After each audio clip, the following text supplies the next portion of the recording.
Hello friends, welcome to our YouTube channel तैयारी exam की। जिन लोगों ने अभी तक हमारे यूट्यूब चैनल को सब्सक्राइब नहीं किए हैं, प्लीज़ हमारे चैनल को सब्सक्राइब कर ले, बेल आइकन को प्रेस कर दे ताकि हमारे वीडियोज के अपडेट्स आपको समय समय पर मिलते रहें। ओके, तो आज हम कक्षा 10वीं की ज्योग्राफी भूगोल से इकाई 5 है बिहार कृषि एवं वन संसाधन। ओके, इसका वस्तुनिष्ठ प्रश्न पे हम लोग आए हैं। वस्तुनिष्ठ प्रश्न का क्वेश्चन नंबर 1 है, बिहार में कितने प्रतिशत क्षेत्र में खेती की जाती है? तो इसका उत्तर हो जाएगा ख 60। ओके, फिर देखिए क्वेश्चन नंबर 2 है आप लोगों के पास, राज्य की कितनी प्रतिशत जनसंख्या कृषि कार्य में लगी हुई है? तो इसका उत्तर हो जाएगा क 80। ओके, फिर देखिए क्वेश्चन नंबर 3 है आप लोगों के पास, इनमें से कौन गन्ना उत्पादक जिला नहीं है? तो इसका उत्तर हो जाएगा घ रोहतास। बुक में आपको 4 ऑप्शन मिलेगा। ओके, उसमें से राइट आंसर होगा घ रोहतास। बुक आप लोग जरूर खरीदिएगा और रीडिंग कीजिएगा, क्योंकि एग्जाम में बहुत ही महत्वपूर्ण प्रश्न आते हैं बुक से, और बुक के बीच बीच से ऑब्जेक्टिव क्वेश्चंस बनाया जाता है और बच्चों को दिया जाता है। ओके, तो आइए अब देखते हैं क्वेश्चन नंबर 4 है आप लोगों के पास, बिहार के जूट उत्पादन में, तो इसका उत्तर हो जाएगा ख गिरावट हो रही है। बिहार के जूट उत्पादन में गिरावट हो रही है। फिर देखिए क्वेश्चन नंबर 5 है आप लोगों के पास, तंबाकू उत्पादन क्षेत्र है कहाँ? तो उत्तर हो जाएगा घ गंगा का दियारा। ओके, फिर देखिए क्वेश्चन नंबर 6 है आप लोगों के पास, कोसी नदी घाटी परियोजना का आरंभ हुआ कब हुआ? तो उत्तर हो जाएगा घ 1955 में। ठीक है, फिर देखिए क्वेश्चन नंबर 7 है आप लोगों के पास, गंडक परियोजना का निर्माण किस स्थान पर हुआ? इसका उत्तर हो जाएगा ख वाल्मीकि नगर। ओके, फिर देखिए क्वेश्चन नंबर 8 है आप लोगों के पास, बिहार में नहरों द्वारा सर्वाधिक सिंचाई किस जिले में होती है? तो इसका उत्तर हो जाएगा रोहतास। आइए अब हम लोग चलते हैं क्वेश्चन नंबर 9 पे। क्या है, बिहार में कुल कितने अधिसूचित क्षेत्र में वन का विस्तार है? तो इसका उत्तर हो जाएगा क 6374 किलोमीटर। क्वेश्चन नंबर 10 है, कुशेश्वर स्थान किस जिला में स्थित है? तो इसका उत्तर हो जाएगा ख दरभंगा में। आइए अब हम लोग चलते हैं क्वेश्चन नंबर 11 पे। क्या है, कांवर झील स्थित है कहाँ है? तो उत्तर हो जाएगा क दरभंगा जिला में। ओके, फिर देखिए क्वेश्चन नंबर 12 है, संजय गांधी जैविक उद्यान किस नगर में स्थित है? तो इसका उत्तर हो जाएगा घ पटना। ये क्वेश्चन VVI है, 12 एग्जाम में आता है, यानी कि सभी क्वेश्चन आपको ध्यान से देखना है। अब देखिए लघु उत्तरीय प्रश्न का क्वेश्चन नंबर 1 है, बिहार में धान की फसल के लिए उपयुक्त भौगोलिक दशाओं का उल्लेख कीजिए। तो उत्तर हो जाएगा, बिहार में धान की फसल खरीफ फसल के अंतर्गत आती है। यहाँ तीन उपज होती है, जैसे भदई, अगहनी तथा गर्मा होती है। यह राज्य के लगभग सभी क्षेत्रों में उत्पन्न की जाती है। बिहार की मैदानी भाग अधिक उपयुक्त है क्योंकि जलोढ़ मिट्टी काफ़ी उपजाऊ है। यह फसल जून जुलाई में लगाई जाती है। यह उष्णार्द्र जलवायु की फसल है। इसके लिए 20 डिग्री से 27 डिग्री सेल्सियस तापमान, 75 से 200 सेंटीमीटर वर्षा एवं अधिक श्रमिक चाहिए। ओके, फिर देखिए क्वेश्चन नंबर 2 है, बिहार में दलहन के उत्पादन एवं वितरण का संक्षिप्त विवरण प्रस्तुत कीजिए।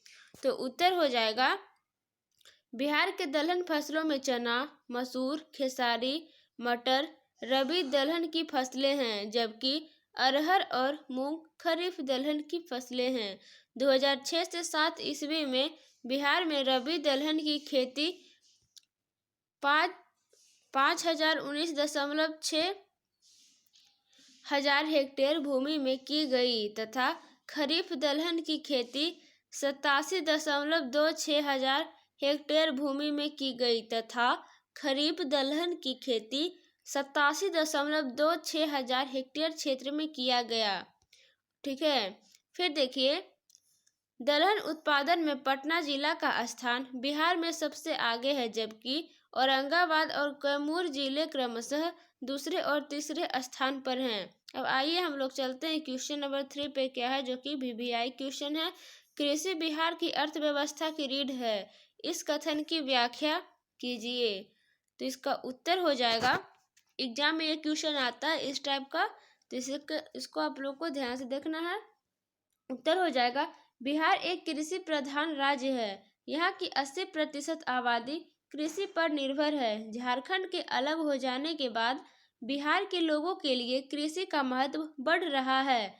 2005 से 6 से 59.37% भूमि पर कृषि की जाती है। बिहार में धान, गेहूं, मकई, जौ, गन्ना, तंबाकू, ज्वार, तिलहन, दलहन फसलें होती है। यहाँ सकल घरेलू उत्पादन में कृषि का योगदान सर्वाधिक है, इसलिए कृषि अर्थव्यवस्था की रीढ़ है।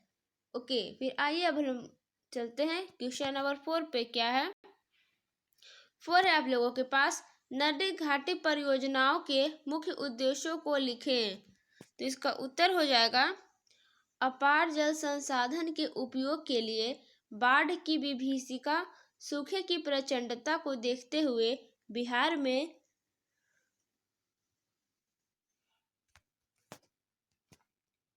नदी योजनाओं का विकास किया गया है। फिर देखिए, जिससे जल विद्युत उत्पादन, सिंचाई, मछली पालन, पेयजल, औद्योगिक उपयोग, मनोरंजन एवं यातायात का विकास मुख्य उद्देश्य है। अब आइए हम लोग चलते हैं क्वेश्चन नंबर 5 पे, क्या है, बिहार के नहरों के विकास से संबंधित समस्याओं को लिखिए। तो उत्तर हो जाएगा, बिहार में जल संसाधन का उपयोग मुख्य रूप से सिंचाई, गृह एवं औद्योगिक संस्थाओं में होता है। बिहार में सिंचाई के लिए नहर प्रमुख साधन है। यहाँ वर्तमान में 95% से अधिक जल संसाधन का उपयोग सिंचाई में होता है। इसके अलावा अनियमित एवं असमान वर्षा भी होती है। यहाँ कुछ फसलें शीत ऋतु में होती है और यहाँ मौसम शुष्क रहता है। यहाँ मैदानी भागों में नहरों का विकास अधिक हुआ है, क्योंकि यहाँ पर समतल भूमि, मुलायम मिट्टी, विस्तृत कृषि क्षेत्र तथा सतत वाहिनी नदियों द्वारा जल की आपूर्ति होती है। फिर देखिए, उत्तरी बिहार की अधिकतर नदियाँ हिमालय से निकलने के कारण सतत वाहिनी हैं। यहाँ की नहरों में वर्ष भर पानी रहता है। इसके विपरीत दक्षिण गंगा के मैदान पर के नहरें छोटा नागपुर पठार से निकलने के कारण बरसाती है। ओके, फिर इसमें वर्षा भर पानी नहीं रहता है। फिर देखिए, हम लोग चलते हैं क्वेश्चन नंबर 6 पे, क्या है क्वेश्चन नंबर 6, बिहार में वनों के अभाव के 4 कारणों को लिखिए। VVI क्वेश्चन है, एग्जाम में इस टाइप का क्वेश्चन बहुत बार आते रहता है, तो आपको इस क्वेश्चन को ध्यान से देखना है। तो उत्तर हो जाएगा, बिहार में वनों के अभाव के निम्नलिखित कारण है। पहला है, बिहार विभाजन के बाद अधिकतर वनाच्छादित क्षेत्र यानी कि वन से घिरा हुआ क्षेत्र ओके झारखंड में चला गया है। वर्तमान बिहार में 68.87% 6.87% ओके भौगोलिक क्षेत्र में ही वन है। अब देखिए, इसका सेकेंड है, बिहार में गंगा का उत्तरी मैदान बहुत ही उपजाऊ है, अतः यहाँ के लोग वन लगाने की अपेक्षा कृषि कार्य करना ही सर्वोत्तम मानते हैं। फिर देखिए, क्वेश्चन नंबर 3 है, वनों की अंधाधुंध कटाई के कारण यहाँ वनों का अभाव है। ओके, फिर देखिए, क्वेश्चन नंबर 4 है आप लोगों के पास, सबसे महत्वपूर्ण कारण यह है कि लोगों में वनों के महत्व से संबंधित जागरूकता नहीं है। इन कारणों से बिहार में वनों का तेजी से ह्रास हो रहा है। फिर देखिए, क्वेश्चन नंबर 7 है, ठीक है, जो एग्जाम में आने का चांस रहता है। देखिए क्या है, संक्षेप में शुष्क पतझड़ वन की चर्चा कीजिए। तो उत्तर हो जाएगा आप लोगों के पास बिहार के पूर्वी मध्यवर्ती भाग तथा दक्षिण पश्चिम पहाड़ी भागों में इस प्रकार के वनों का विस्तार है। कैमूर और रोहतास जिले में इसका अधिक विस्तार है। यहाँ के प्रमुख वृक्ष खैर,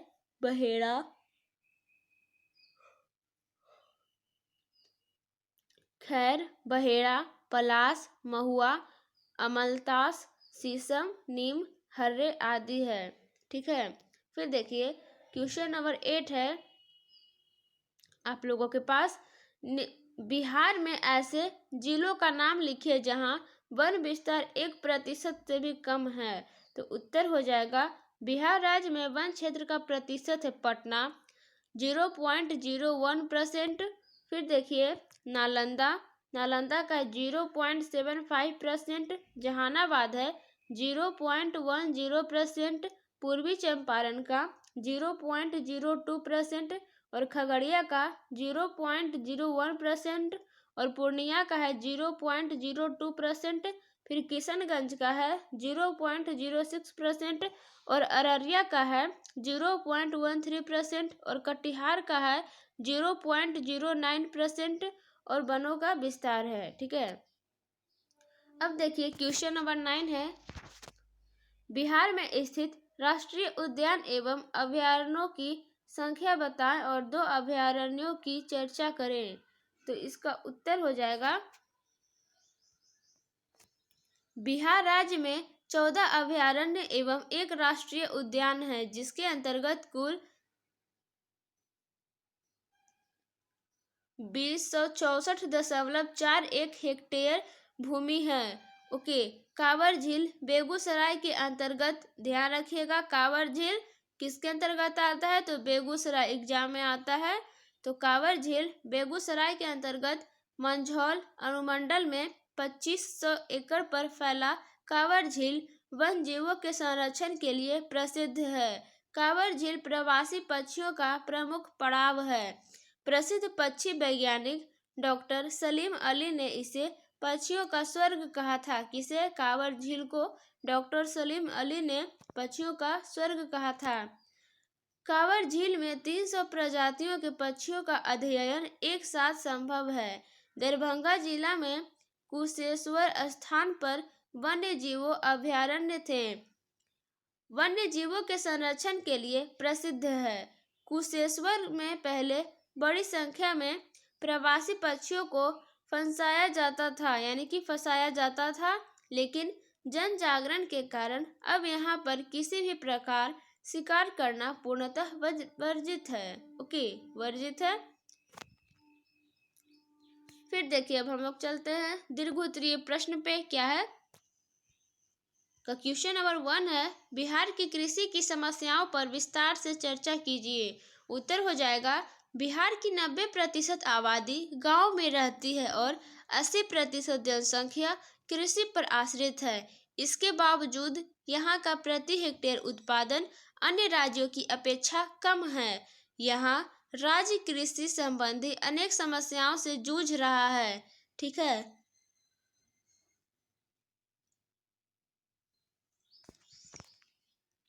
आइए देखते हैं वो समस्या क्या क्या है। पहला है मिट्टी कटाव एवं गुणवत्ता का ह्रास। भारी वर्षा और बाढ़ के कारण मिट्टी का कटाव होता है एवं लगातार रासायनिक खादों के उपयोग से भी मिट्टी का ह्रास होता है। सेकेंड है घटिया बीजों का उपयोग। उच्च कोटि के बीज का उपयोग नहीं होने के कारण प्रति एकड़ उपज अन्य राज्यों की अपेक्षा उत्पादन कम होती है। थर्ड है खेतों का आकार छोटा होना। खेतों के छोटा होने से वैज्ञानिक पद्धति से खेती संभव नहीं हो पाती है। फोर है सिंचाई की समस्या। कृषि मानसून आधारित है। कृषि भूमि की मात्र 46% पर ही सिंचाई उपलब्ध है। आइए हम लोग चलते हैं 5 पे। क्या है? बाढ़। प्रत्येक साल नदियों के मार्ग बदलने से नदी मार्ग से बाहर निकली हुई भूमि पर आधिपत्य को लेकर बाहुबलियों एवं नक्सलियों का आतंक दियारा प्रदेश की एक समस्या बन गई है। फिर देखिए इन सभी समस्याओं के अलावे पूंजी का अभाव, पशुओं की दयनीय स्थिति, किसानों में रूढ़िवादिता, जनसंख्या, आर्थिक सामाजिक समस्याएं कृषि विकास में बाधक है। फिर देखिए क्वेश्चन नंबर 2 है आप लोगों के पास, बिहार में कौन कौन सी फसलें लगाई जाती है? किसी एक फसल के मुख्य उत्पादनों की व्याख्या कीजिए। तो उत्तर हो जाएगा बिहार में 4 फसलें भदई, अगहनी, रबी एवं गर्मा लगाई जाती है।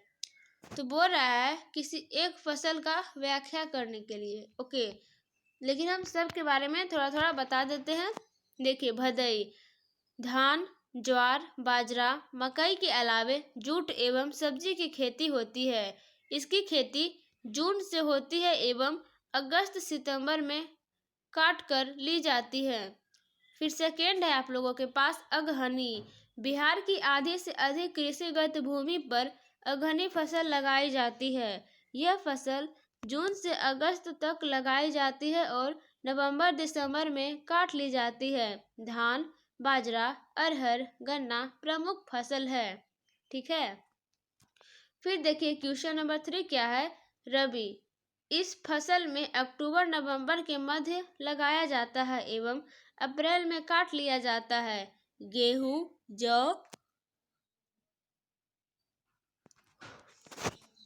दलहन, तेलहन इसके प्रमुख फसल है।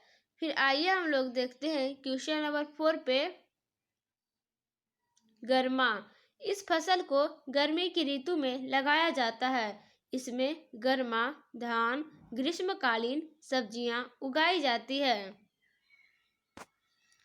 फिर देखिए एक फसल का यहाँ पे जिक्र किया गया है चावल के बारे में। ओके, चावल बिहार का प्रमुख खाद्यान्न फसलें हैं। इसकी खेती राज्य के सभी भागों में होती है।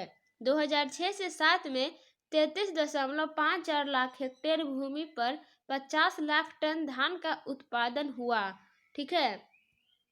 फिर देखिए धान की खेती सबसे अधिक उत्पादन पश्चिम चंपारण, रोहतास, औरंगाबाद में होता है।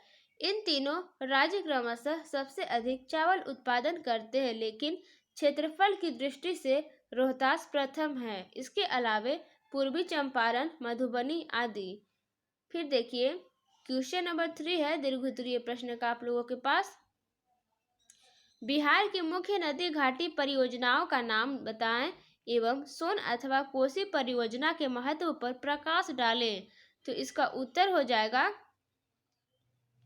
बिहार की मुख्य नदी घाटी परियोजनाएं निम्नलिखित है। पहला सोन नदी घाटी परियोजना, दूसरा गंडक नदी घाटी परियोजना,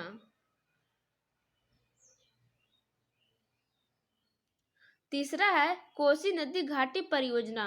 तो पहले हम लोग जानते हैं सोन नदी घाटी परियोजना के बारे में। यह परियोजना बिहार की सबसे पुरानी और पहली नदी घाटी परियोजना है। इसका विकास अंग्रेज सरकार ने 1874 में सिंचाई के लिए किया था। इससे डेहरी के पास से पूरब एवं पश्चिम की ओर नहरें निकाली गई। इसकी कुल लंबाई 130 किलोमीटर थी।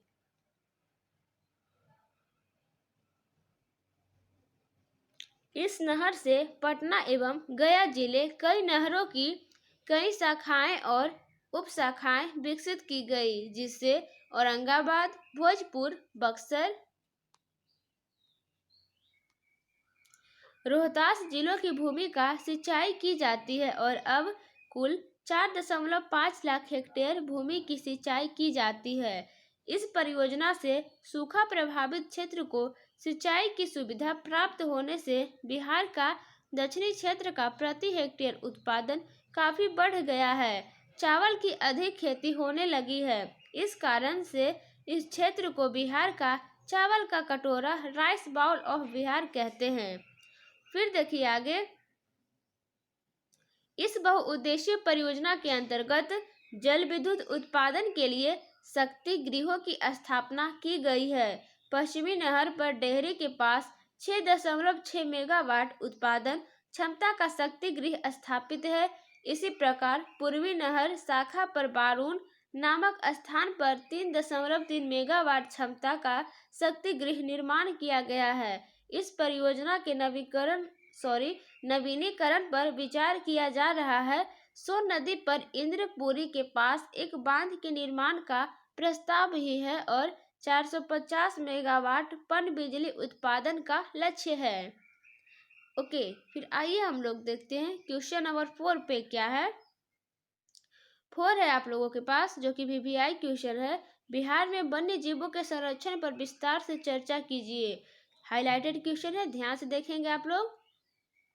तो उत्तर हो जाएगा, बिहार में वन्य प्राणियों के संरक्षण के लिए आदिकाल से ही कई रीति रिवाजों का प्रचलन है। कई धार्मिक अनुष्ठान तो वृक्षों के नीचे ही किए जाते हैं।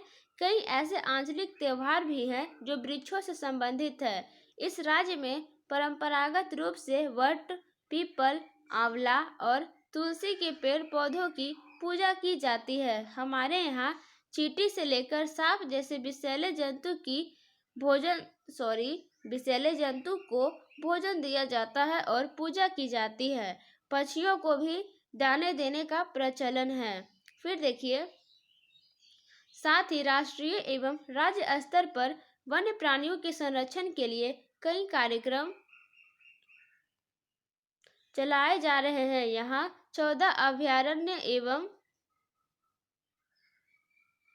एक राष्ट्रीय उद्यान है, जिसके अंतर्गत कुल 2064.41 हेक्टेयर भूमि है। इनमें पटना का संजय गांधी जैविक उद्यान, बेगूसराय जिला अंतर्गत मंझौल अनुमंडल से 2500 एकड़ पर फैला कांवर झील, दरभंगा जिला में कुशेश्वर स्थान वन्य जीवों के संरक्षण के लिए प्रसिद्ध है। फिर देखिए, कुशेश्वर स्थान में पहले बड़ी संख्या में प्रवासी पक्षियों को फंसाया जाता था, लेकिन जन जागरण के कारण अब यहाँ पर किसी भी प्रकार का शिकार करना पूर्णतः वर्जित हो गया है। वन एवं वन्य प्राणियों के संरक्षण में राज्य सरकार की कई संस्थाएं कार्यरत है। इनमें वन पर्यावरण तथा जल संसाधन विकास विभाग प्रमुख है। इनके अतिरिक्त इस क्षेत्र में कई स्वयंसेवी संस्थाएं भी काम कर रही है। इनमें प्रयास, तरुमित्र, प्रत्यूष और भागलपुर में मंदार नेचर क्लब प्रमुख है। ओके, वीडियो को यहीं पे एंड करते हैं। जिन लोगों ने अभी तक हमारे चैनल को सब्सक्राइब नहीं किए हैं, प्लीज़ हमारे चैनल को सब्सक्राइब कर दे, बेल आइकन को प्रेस कर दे, ताकि हमारे वीडियोज के अपडेट्स आपको समय समय पर मिलते रहेंगे। ओके, तो कक्षा 10वीं की इकोनॉमिक्स का, हिस्ट्री का और पॉलिटिकल साइंस का प्लेलिस्ट ऑलरेडी बन चुका है। आप लोग अगर नहीं देखे हैं तो प्लेलिस्ट में जाके देख लीजिएगा। वीडियो रहेगा, फुल सब्जेक्ट का सॉल्यूशन है, NCERT बुक से ही एग्जाम में आता है। ठीक है, तब तक के लिए bye bye, take care, thanks for watching this video, have a nice day.